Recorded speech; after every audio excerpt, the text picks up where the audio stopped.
تو تھی تیری بیوی نے کیوں لگائی؟ تو فرمایا میں نہیں چاہتا کہ اللہ کے حضور مجھے اور تجھے باز پرس ہو، لہذا کسی اور کو بانٹنے دے۔ زوجہ روئی اور تڑپ کے کہنے لگی عمر مجھے لگتا ہے صبح قیامت بھی تیری بیوی ہونے کی وجہ سے اللہ مجھے جنت عطا فرما دے گا، تیری زوجہ ہونے کی برکت سے۔ بھائی یہ معیار رکھا، خدا کی قسم ایسا شخص تاریخ میں دوبارہ نہیں آیا۔ اتنا بڑا آدمی، اتنا بڑا شخص، اتنا بڑا آدمی، اور پھر رنگ یہ ہے کہ عمر 22 لاکھ مربع میل کا حکمران، 22 لاکھ، اور کھجور کے درخت کے نیچے مٹی کا ڈھیلا لے کے سو گئے ہیں، پرواہ کوئی نہیں، کوئی مسئلہ ہی نہیں۔ 2 غلام ساتھ بیٹھے تو ایک روٹی حضرت عمر نے گھر سے منگوائی، تھوڑا سا سرکہ، تو غلام کہنے لگے ہم نے بھی کھانی ہے، فرمایا کوئی حرج نہیں، روٹی کو پیٹ بھر کے کھانا ضروری تو نہیں، 3 حصوں میں بانٹ لیتے۔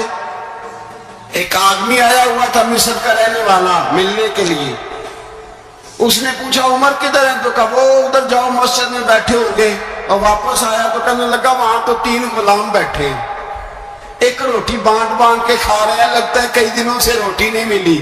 کہا 3 غلام تو کوئی نہیں، وہاں 2 ہی تھے، تیسرے تو امیر المومنین تھے۔ اس نے کہا نہیں نہیں 3 غلام ہیں، کپڑے بھی ایک طرح کے پہنے ہوئے ہیں، بلکہ 2 کو تو پھر صحیح ہے، تیسرے کے تو زیادہ مارے ہیں، کپڑے بھی ایک طرح کے، کھانا پینا بھی ایک طرح کا، اور ان کا نشست برخاست بھی ایک طرح کی، لہذا کوئی فرق نہیں۔ حضرت ابو ہریرہ کہتے ہیں میں لے کے آیا، اور جناب عمر کو جب میں نے کچی زمین میں تامت سمیٹ بیٹھے دیکھا تو میں رو پڑا۔ میں نے اس مصر سے آنے والے کو کہا تو اس کے جلوے دے، اگر اس کی ذات میں اتنا حسن ہے تو محمد عربی کا مقام کیا ہوگا؟ یہ مقام غور ہے، مقام غور۔ 10 محرم کو لوگ دیگے پکائیں گے نا، نہیں پکانی ہے، کوئی بول دے نہیں، ہاں نہ نہیں کر دے، پروگرام بدلیا تو نہیں دی عید کی کہ وہ ایک اب کام شروع ہوا ہے لاج لیٹ ہونے والا، کیوں دی پکڑی ہے نا دیکھیں 10 محرم کو انشاءاللہ تعالی، ہم بھی پکائیں گے انشاءاللہ، یہاں بھی پروگرام ہوگا۔ تو 10 محرم کو جو دیگ پکنی ہے تو ایسا نہیں ہو سکتا کہ یکم محرم کو حضرت عمر کے نام کی بھی کوئی پک جائے۔ اگر امام حسن حسین کے نام کی دیگیں پکے تو جو امام حسن حسین سے پیار کرنے والے ہیں، جو امام حسن حسین سے، ہم لوگوں نے بھی عجیب رٹا اپنایا ہے نا، ہم لوگ بات کا ایک پہلو دیکھتے ہیں دوسرا نہیں دیکھتے۔ حضرت امام حسن اور حسین کو بھی نبی پاک نے شہید کہا، اور جناب عمر کو بھی رسول اللہ نے خود شہید فرمایا، فرمایا شہید ہے، خود فرمایا اپنی زبان سے کہ یہ شہید ہے، خود میرا عمر شہید ہے۔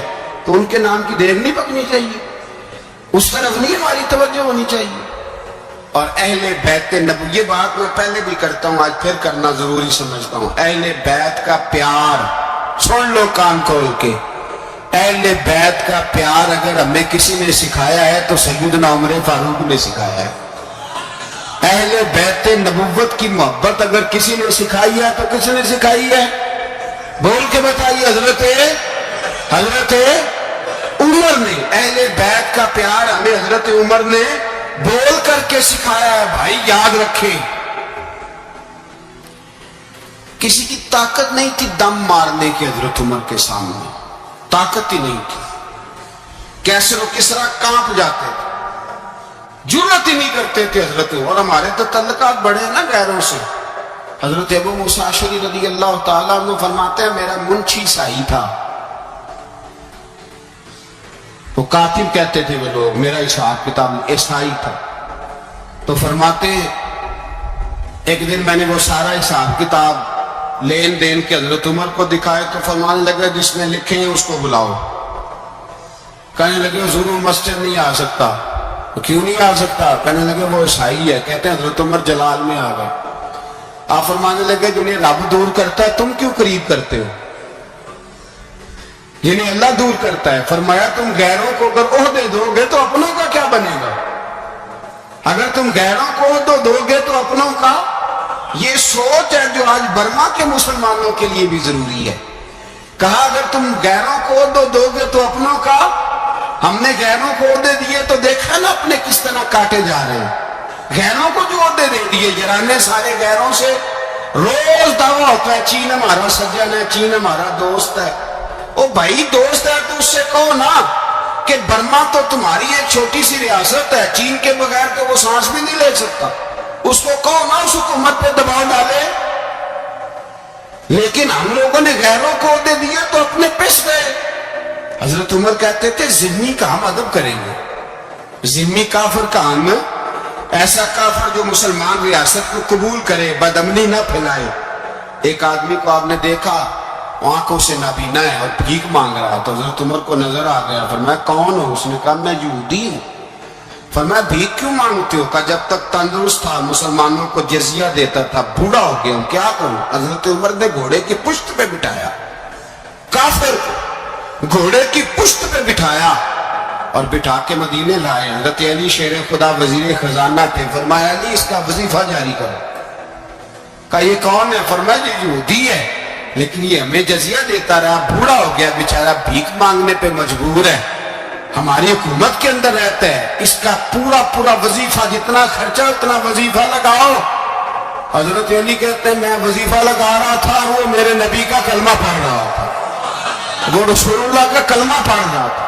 یہ مزاج، یہ نہیں کہ کافر. حضرت عمر نے گورنروں کو خط لکھے تھے کہ زبردستی کسی کو مسلمان نہیں کرنا، جہاں ان کی عبادت گاہیں بنی ہو گرانی نہیں، کوئی مندر کوئی گرجا ضائع نہیں کرنا. اسلام سب کو جینے کا موقع دیتا ہے، پر بے ایمانوں، ظالموں، بدذاتوں تمہیں یہ کہتا ہے کہ ہم تمہیں جینے کا موقع دیتے، تم بھی مسلمانوں کو جینے کا موقع دو. یہ جہاں بستے ہیں جہاں رہتے ہیں انہیں وہاں جینے کا موقع دو، انہیں بھی اللہ اکبر کہنے کا موقع دو، انہیں بھی قرآن پڑھنے کا موقع دو، انہیں بھی رسول اللہ پر درود پڑھنے کا موقع دو. ہمارے ملک میں عیسائی اپنی مرضی سے کھلے عام تبلیغ کرتے ہیں. یہاں تو چینل چلائے ہیں عیسائیوں نے. کسی مذہبی جماعت نے کبھی جلوس نکالا کہ عیسائیوں کا چینل بند کرو؟ بولے نکلا کہ نہیں نکلا؟ کتنے ظلم کی بات ہے. ہم جب غیر کو اتنا تحفظ دیتے، اتنا تحفظ دیتے. ہم نے دیکھا ہے، مجھے 20 لوگوں نے عید پہ ٹیلی فون کیے کہ عیسائیوں کو قربانی کا گوشت دے لیں. مجبور ہیں جی، دروازے پہ آ گئے ہیں، ہمارے کام کاج کرتے. 20 لوگ، عام آدمی کے دل میں ان کا اتنا جذبہ ہے، وہ مسائل کا بیان کرنے کا علیحدہ بات، لیکن ہمارے دل کافر کے حق میں بھی نرم ہو جاتے. تم کس قدر زیادہ بے ایمان ہو اور کفر کس قدر زیادہ ذلیل ہو گیا ہے کہ مسلمان کے حق میں نرم ہوتا ہی نہیں. اور اس سے بڑے ذلیل وہ ہیں جو ان ذلیلوں کے سپورٹر ہیں. وہ کسی عرب ملک کے حکمران ہو یا کسی اور جگہ، وہ بڑے ذلیل ہیں جو ان ذلیلوں کے سپورٹر ہیں، جو برما کی بچیوں کے قتل پر اپنی حکومتیں چمکا رہے ہیں. انہیں شرم نہیں آتی. اس قدر مسلمان تڑپا ہے لیکن ان بے غیرتوں کو ذرا ہوش نہیں آئی. اور یہ ان کے